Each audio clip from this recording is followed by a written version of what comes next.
ਇੱਕ ਦਿਨ ਗੁਰੂ ਨਾਨਕ ਦੇਵ ਜੀ ਭੋਜਨ ਕਰ ਰਹੇ ਸਨ। ਉਸ ਵਕਤ ਇੱਕ ਗਿਆਨੀ ਪੰਡਿਤ ਉਹਨਾਂ ਦੇ ਕੋਲ ਆਏ।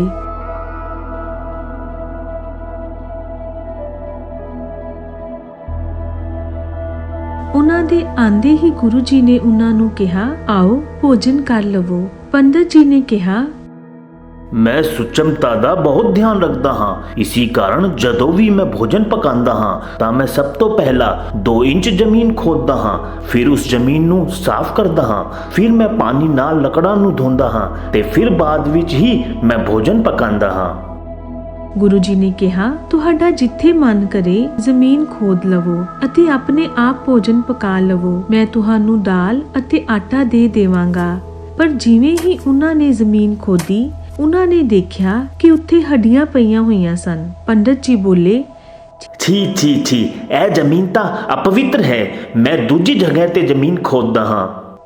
ਪੰਡਿਤ ਜੀ ਨੇ ਜਿਵੇਂ ਹੀ ਦੂਜੀ ਜਗ੍ਹਾ ਤੇ ਜ਼ਮੀਨ ਖੋਦੀ, ਉਹ ਹੈਰਾਨ ਹੋ ਗਏ, ਉੱਥੇ ਵੀ ਹੱਡੀਆਂ ਹੀ ਸਨ। ਇਸੇ ਤਰ੍ਹਾਂ ਪੰਡਿਤ ਜੀ ਨੇ ਕਈ ਥਾਵਾਂ ਤੇ ਜ਼ਮੀਨ ਖੋਦੀ,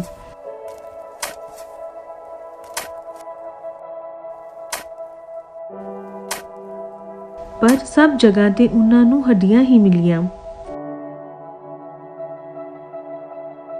ਹੁਣ ਪੰਡਿਤ ਜੀ ਬਹੁਤ ਥੱਕ ਚੁੱਕੇ ਸਨ। ਉਹ ਥੱਕ ਹਾਰ ਕੇ ਗੁਰੂ ਜੀ ਦੇ ਕੋਲ ਗਏ ਅਤੇ ਉਹਨਾਂ ਨੂੰ ਕਹਿਣ ਲੱਗੇ, ਮੈਨੂੰ ਬਹੁਤ ਜ਼ੋਰ ਦੀ ਭੁੱਖ ਲੱਗੀ ਏ, ਆਪ ਜੋ ਭੋਜਨ ਕਰ ਰਹੇ ਹੋ ਉਹੀ ਭੋਜਨ ਮੈਨੂੰ ਦੇ ਦਿਓ।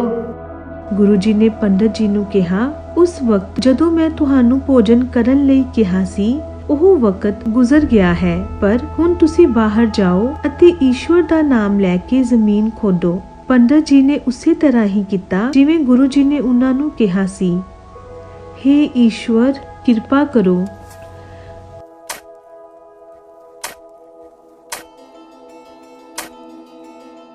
ਹੁਣ ਗੁਰੂ ਜੀ ਦੀ ਕਿਰਪਾ ਨਾਲ ਬਿਲਕੁਲ ਸਾਫ਼ ਜ਼ਮੀਨ ਨਿਕਲੀ। ਪੰਡਿਤ ਜੀ ਨੇ ਉੱਥੇ ਭੋਜਨ ਬਣਾਇਆ।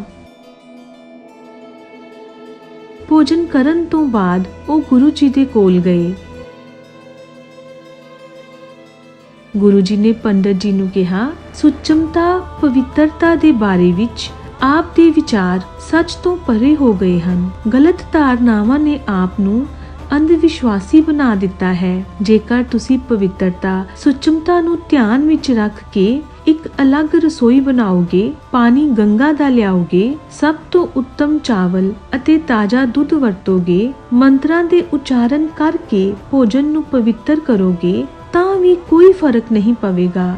ਜੇਕਰ ਤੁਹਾਡੇ ਕਰਮ ਗੰਦੇ ਹਨ, ਤੁਸੀਂ ਗ੍ਰਸਤੀ ਹੋ ਜਾਂ ਵੈਰਾਗੀ, ਉੱਚ ਜਾਤੀ ਦੇ ਹੋ ਜਾਂ ਨੀਵੀਂ ਜਾਤੀ ਦੇ ਹੋ, ਹਿੰਦੂ ਹੋ ਜਾਂ ਮੁਸਲਿਮ, ਪੜ੍ਹੇ ਲਿਖੇ ਹੋ ਜਾਂ ਅਨਪੜ੍ਹ ਹੋ, ਤੁਹਾਨੂੰ ਇੱਕ ਹੀ ਚੀਜ਼ ਮੁਕਤੀ ਦਿਵਾ ਸਕਦੀ ਹੈ, ਉਹ ਹੈ ਤੁਹਾਡੇ ਕਰਮ। ਐਸੀ ਸੁਚਮਤਾ ਸਹੀ ਨਹੀਂ ਹੈ ਜੋ ਕਿਸੇ ਦੀ ਜਾਤ, ਧਰਮ, ਰੰਗ ਰੂਪ ਨੂੰ ਦੇਖ ਕੇ ਕੀਤੀ ਜਾਵੇ। ਪਿਆਸੇ ਨੂੰ ਪਾਣੀ ਅਤੇ ਭੁੱਖੇ ਨੂੰ ਭੋਜਨ ਇਨਸਾਨ ਸਮਝ ਕੇ ਕਰਵਾਓ, ਨਾ ਕਿ ਉਸ ਦੀ ਜਾਤ, ਧਰਮ, ਰੰਗ ਜਾਂ ਰੂਪ ਨੂੰ ਦੇਖ ਕੇ। ਪੰਡਿਤ ਜੀ ਨੂੰ ਗਿਆਨ ਦੇ ਕੇ ਗੁਰੂ ਜੀ ਆਪਣੀ ਅਗਲੀ ਯਾਤਰਾ ਤੇ ਨਿਕਲ ਗਏ। ਸਤਿਨਾਮ ਸ਼੍ਰੀ ਵਾਹਿਗੁਰੂ।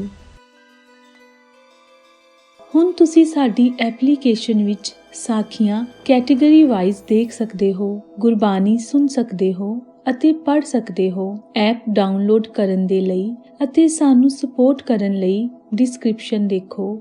ਸਤਿਨਾਮ ਸ਼੍ਰੀ ਵਾਹਿਗੁਰੂ।